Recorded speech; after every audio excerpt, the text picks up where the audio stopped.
Hello everyone, welcome to another new Planet Coaster 2 video here on my channel. Today, I'm going to be continuing work on my first franchise park, LandsDowne. I wanted to come back to this park and continue work on the entrance plaza, specifically a large fountain and a hot air balloon, statue, prop, whatever you want to call it. Very reminiscent of Worlds of Fun. First half of the video is work I did during a live stream a few weeks ago, before Update 3 came out. The other half is some work I've done the last few days to try to finish everything up. First, I wanted to build our hot air balloon itself, so there was a few different methods I tried, but this one ended up working best for me. I'm sure it can be done a whole lot better and cleaner, but this method worked for what I wanted to accomplish, and it didn't take so long to actually put together. I used the large globe frame prop as a base, and then I just used art shapes to kind of fill in the gaps, going back afterwards and giving them a nice, vibrant, colorful paint job. Really, that's kind of all there is to kind of say about this part of the video, so instead of just rambling on like I do sometimes in my videos, I am just going to kind of let this play out with some chill background music, and you guys can just enjoy the time-lapse build.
Alright, so I believe this is the final version of our hot air balloon and our fountain here at the entry to LandsDowne Park.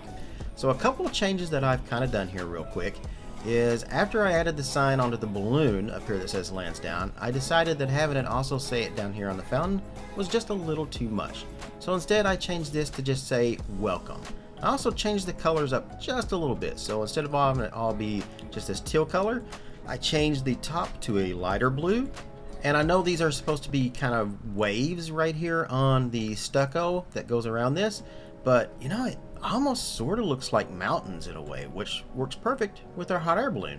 But I just can't help but think that it needs one more tiny little change to be perfect. After I got done, I was sitting here kind of looking at it and I was like, hey, what if we made the balloon spin? Because we do have those rotational platforms that are now in Planet Coaster 2. So I think that's what we're going to do real quick. Let's make our balloon in the center of the fountain spin. So the first thing we're going to need is the rotational platform itself, which is going to be right here under our props, and come over here to interactive and moving platform rotational. Just gonna throw that down right there, and then we're just gonna change that to a slow. So there we go, it is rotating around at a pretty slow pace. We'll make the metal stand right there for it, the basket and the balloon itself all into one gigantic scenery piece. Should probably also grab our signs here as well. We're probably gonna need that. So the next thing I'll do is we'll make a copy of our balloon, and I'm going to bring it over here, and I'm just going to attach to the platform. Alright, and then that's going to make this a little difficult to try to fix here. It's not working how I expected this to work. So if I do this, that's probably about right. Probably centered. Oh, nope, that is far from centered. So I'm just going to have to eyeball this. For some odd reason, it's not attaching to our moving platform the way that I thought it was going to. Alright, that seems pretty close. Alright, so now it's attached to our rotational piece. So if I hit unpause on the game, it should be rotating around. And it is. I kind of like this, but you know what? I think it could be slower. However, we already have it set to a slower pace. But there is a way that we can combine the rotational platforms and make them even slower. I did notice though, as it was rotating around on the back of our balloon, we have a few drapes that I kind of missed the coloring on, so I'm going to fix that real quick. Alright, there we go. That looks much better. You know, I'm not sure about that light blue there on that side though. It's a lot more of a lighter color than what I originally thought it was going to be. It looks fine here, just not here. Probably the way the sun is hitting it, but you know what? Oh well, that's fine. Now, how do we get this to rotate even slower? We're going to use a technique that I learned from Tadja3D, who is another content creator here for Planet Coaster 2, who has come up with all kinds of ways to manipulate the path and all these other things for the game, and it's genius some of the stuff that he has come up with. Highly recommend following him if you really want to get into some really detailed stuff with Planet Coaster 2. Alright, so essentially what we're going to do here is we're going to go into our scenery. We're going to grab more of these rotational scenery platforms here. I'm going to place down 4 more of these. 1, 2, 3, and 4. Now my first one, I'm going to set this as fast. My second one is going to be a medium reverse, and the next 2 are going to be slow reverse. And then I want to make sure that this one is also set to slow reverse, which it is, so that's good. Next, I'm going to stack these on top of each other. So I'm going to take our first one here and attach it, and then make sure it's on top of our first one. There we go. Then we're going to come over here to the next one. We're going to move it, place it on top of the second one on the stack there, attach like that. And then we're going to take this last one over here. Same thing, making sure we attach to the moving platform at the top and that it's lined up, and voila. So now all we have to do is move the platform containing our balloon on top of all of that. So again, we'll move and we'll attach and line it up. So now when I unpause the game, it should rotate at a much slower pace. And there we go. That's the exact rotational speed that I was pretty much looking for right now. All right, so I'm just going to remove our original balloon right here. Grab this one. And we're going to move it over here. And with everything turned on, like snap to position, add to building, align the surface, all that, we can see that it's going to place it right there in the middle. But I'm going to hit X, and I'm going to move that down to right in here. That looks great to me. And now we have our entry fountain with our hot air balloon for the sign. And now we've made our hot air balloon spin in the fountain, and I think that's the perfect chef's kiss right there. I lied. I came back in here and I did one more small, tiny little change. And that's, I decided one sign on the balloon wasn't enough. When it's rotating around, it takes forever for it to come around. I thought, you know what? Let's add a second one. So I put another sign right over here on this side of the balloon. I just kind of copied and moved it over and lined it up. And I think that is the best way to have that. All right, that's going to wrap it up for today's build. It's kind of a good feeling, honestly, to be back in Planet Coaster. And after the latest update with re-adding the Western theme to it, the game is just kind of speaking to me again. Next time here in LandsDowne, I'll be adding our first ride, the iconic carousel. I hope you enjoyed hanging out and checking out the park progress. If you're feeling it, leave a like, maybe drop a comment. Always love hearing your thoughts. And if you're new to the channel, feel free to subscribe for more chill coaster vibes. Oh, and if you want to hang out, share your own creations, or just chat, we can always use more members in my Discord. Links down below. Until next time, wherever you are in the world, good morning, good afternoon, good evening, and good night. See you in the next video.